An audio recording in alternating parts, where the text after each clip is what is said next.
Liturgia do dia 30 de maio de 2022, segunda-feira da 7ª semana da Páscoa. Primeira leitura, leitura dos Atos dos Apóstolos. Enquanto Apolo estava em Corinto, Paulo atravessou as regiões montanhosas e chegou a Éfeso. Aí encontrou alguns discípulos e perguntou-lhes: Vós recebestes o Espírito Santo quando abraçastes a fé? Eles responderam: Nem sequer ouvimos dizer que existe o Espírito Santo. Então Paulo perguntou: Que batismo vós recebestes? Eles responderam: O batismo de João. Paulo disse-lhes: João administrava um batismo de conversão, dizendo ao povo que acreditasse naquele que viria depois dele, isto é, em Jesus. Tendo ouvido isso, eles foram batizados no nome do Senhor Jesus. Paulo impôs-lhe as mãos e sobre eles desceu o Espírito Santo. Começaram então a falar em línguas e a profetizar. Ao todo, eram uns 12 homens. Paulo foi então à sinagoga e durante 3 meses falava com toda a convicção, discutindo e procurando convencer os ouvintes sobre o reino de Deus. Palavra do Senhor. Graças a Deus. Salmo responsorial é o de número 67. Reinos da terra, cantai ao Senhor. Cantai ao Senhor. Cantai ao Senhor. Eis que Deus se põe de pé e os inimigos se dispersam. Fogem longe de sua face os que odeiam o Senhor. Como a fumaça se dissipa, assim também os dissipais. Como a cera se derrete ao contato com o fogo, assim pereçam os iníquos ante a face do Senhor. Reinos da terra, cantai ao Senhor. Cantai ao Senhor. Cantai ao Senhor. Mas os justos se alegram na presença do Senhor. Rejubilam satisfeitos e exultam de alegria. Cantai a Deus louvai, cantai um salmo a seu nome. O seu nome é Senhor, exultai diante dele. Reinos da terra, cantai ao Senhor. Cantai ao Senhor. Cantai ao Senhor. Dos órfãos ele é pai e das viúvas protetor. É assim o nosso Deus em sua santa habitação. É o Senhor quem dá abrigo, dá um lar aos deserdados, quem liberta os prisioneiros e os sacia com fartura. Reinos da terra, cantai ao Senhor. Cantai ao Senhor. Cantai ao Senhor.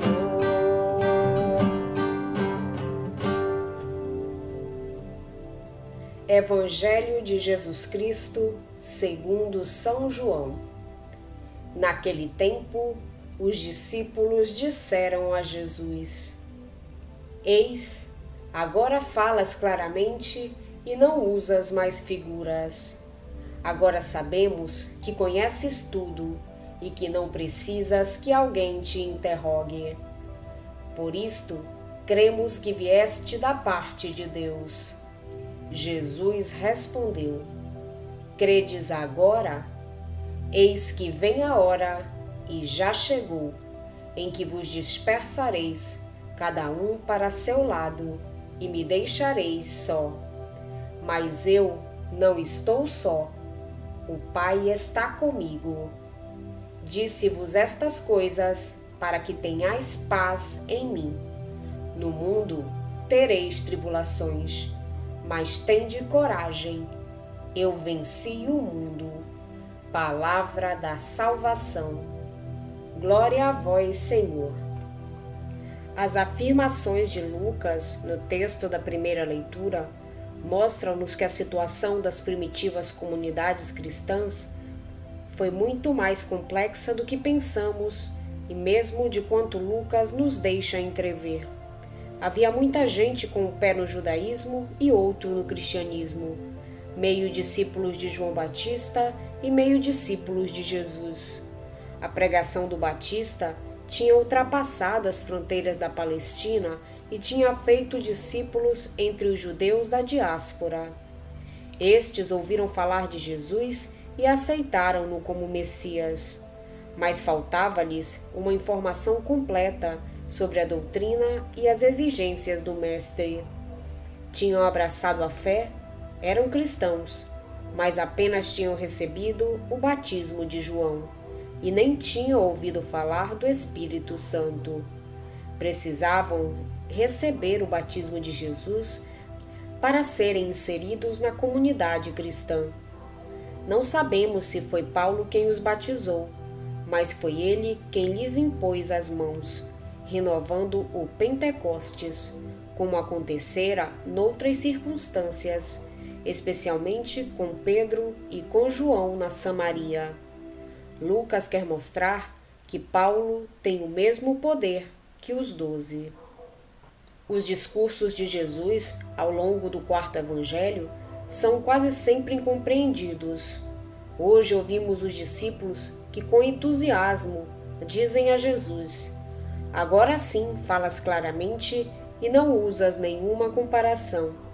É verdade que Jesus nos discursos de adeus falou mais claro, mas também é verdade que quando João escreve essas palavras, elas já eram iluminadas pela luz da ressurreição e que sobre a vida da igreja também já se projetava a luz do Pentecostes.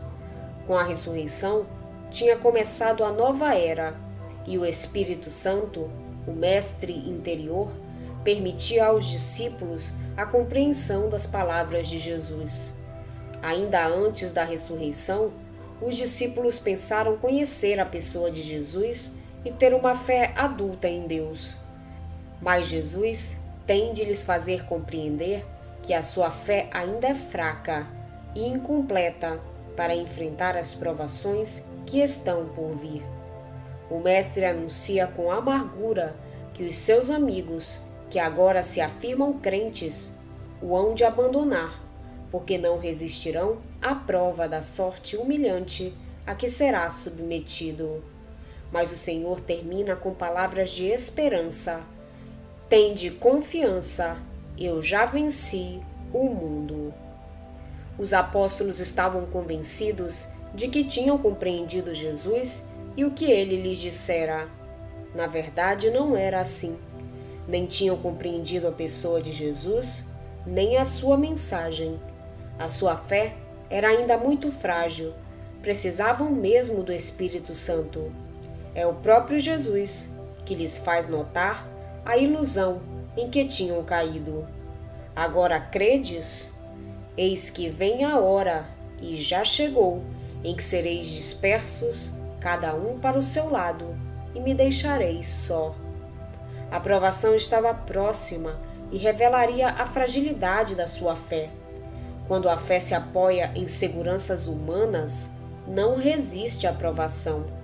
Mas quando a provação encontra alguém devidamente ancorado na palavra do Senhor e no abandono a Ele, então é purificada e lança-o no caminho de Jesus, que afirma: eu não estou só, porque o Pai está comigo, e faz-nos tomar a sério as palavras do Senhor.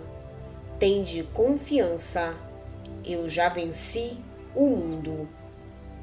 As palavras de Jesus tinham um alcance que os discípulos não atingiam. Jesus ia voltar para o Pai através da paixão. Esse regresso é um mistério que transforma toda a natureza humana, para que os homens possam acreditar. Quando Jesus tiver realizado pelo sofrimento e pela morte essa transformação, poderá enviar o Espírito Santo, que fará dos apóstolos uma nova criação. Então poderão acreditar plenamente, compreender toda a verdade. Nós já recebemos o Espírito Santo e já acreditamos, mas podemos e devemos crescer na fé. Há sempre novos horizontes que se abrem e havemos de procurar atingir, como vemos na vida dos santos. Por isso, precisamos sempre de novos dons do Espírito, que nos revelem a superficialidade da nossa adesão a Cristo nas fases anteriores e as necessidades de enfrentar novas tribulações e de receber novas graças que nos façam crescer na intimidade e na união com Ele. Acolhamos em todos os momentos, em todas as situações, o Espírito com os seus dons. Só Ele nos fará conhecer cada vez mais a pessoa de Cristo e o mistério do seu coração. Só Ele nos fará compreender a sua mensagem. Só Ele nos fará caminhar no amor, mesmo no meio das tribulações, irradiando os seus frutos. Só Ele nos fará crescer à imagem de Cristo, fazendo-nos Eucaristia para a glória e alegria de Deus e para a salvação dos nossos irmãos. Poderemos então dizer com São Paulo: já não sou eu que vivo, é Cristo que vive em mim. A vida que agora vivo na carne, vivo-a na fé do Filho de Deus, que me amou e se entregou por mim. Vamos pedir a Deus que nos auxilie no dia de hoje para que possamos permanecer na sua santa vontade. Pedimos também a intercessão da Virgem Maria e de todos os anjos e santos de Deus. Pai nosso que estás nos céus, santificado seja o vosso nome. Venha a nós o vosso reino, seja feita a vossa vontade, assim na terra como no céu. O pão nosso de cada dia nos dai hoje. Perdoai-nos as nossas ofensas, assim como nós perdoamos a quem nos tem ofendido. E não nos deixeis cair em tentação, mas livrai-nos do mal. Amém. Oração. Nós vos pedimos, ó Deus, que venha a nós a força do Espírito Santo, para que realizemos fielmente a vossa vontade e a manifestemos por uma vida santa. Por nosso Senhor Jesus Cristo, vosso Filho, na unidade do Espírito Santo. Amém. Estivemos reunidos em nome do Pai, do Filho e do Espírito Santo. Amém. Tenham todos um abençoado dia. Fiquem na santa paz de Jesus. Se inscrevam no canal, deixem seu like e compartilhem essa mensagem com seus amigos. Um grande abraço e até o próximo vídeo.